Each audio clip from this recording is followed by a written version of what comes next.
In this video, we're going to look at drawing guides and how they can help you in drawing your boards.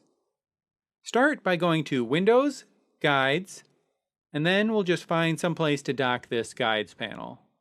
So drawing with a guide is kind of like drawing on paper with a ruler, but a little more sophisticated. There are several types of guides, but they all have the same set of options. So to go over these, we'll start with the simplest guide. To add a guide to your panel, click this plus sign and choose a guide type. We're going to start with a simple square grid. Now be aware these guides will only be visible if you have some kind of drawing tool selected. The first thing you can do is double-click the guide to give it a name if you want. This is a good idea if you're going to have multiple guides. So this grid style guide is for making straight, vertical, and horizontal strokes. You can also position and rotate the base of the guide to make strokes at other angles too. Over here on the Guides panel, let's run down all of these toggle buttons here to see what they're for. Starting at the top, this first button just enables the guide.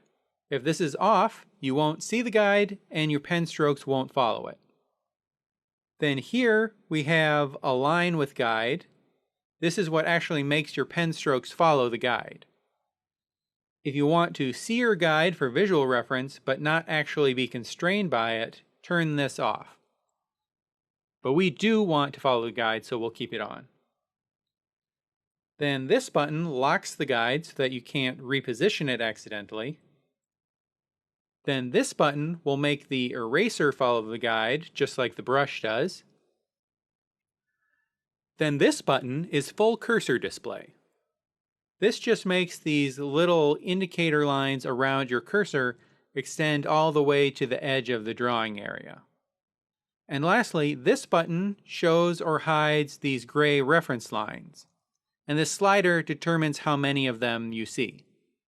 Even with those off, your cursor still follows the direction of the guides, so you don't need to have those on if they're making it hard to see your drawing. Now, let's use the minus sign to delete that guide and get to the fun stuff. Let's add a guide, but this time let's do a one-point perspective guide. Now if you look at the indicators around my cursor, you can kind of see what's going on. Depending which way I direct my stroke, the guide will let me make horizontal lines, vertical lines, or lines angled toward this center vanishing point. Like with the other guides, I can reposition this vanishing point and even rotate it if I want. This line functions as the horizon line of the drawing, so you could easily position this at the right height and establish your ground or ceiling plane like I've told you to do with all your panels. Though this is probably more precise than you really need for simply establishing a ground plane. Now, let's go back to our guides, and this time we'll make a guide for a two-point perspective. This works the same way, except we have two vanishing points that we can position to establish our perspective.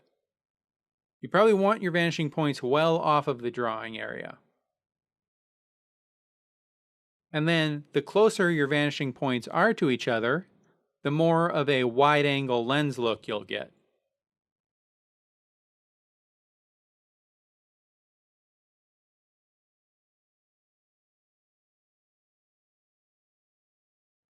If you draw even a basic background with the perspective you want, it makes it much easier to draw your characters in a perspective that matches.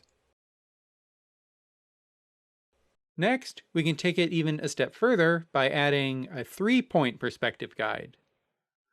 There are two here, one for bird's eye view and one for worm's eye view. The only difference is the default positions of the vanishing points, so we can pick either one. Let's go with bird's eye view. So you can see we've got our horizon line very high up with two vanishing points on it, and our third vanishing point is way down here. This is what gives us that bird's eye view sense of perspective. If the positions were reversed, that would give us the worm's eye view.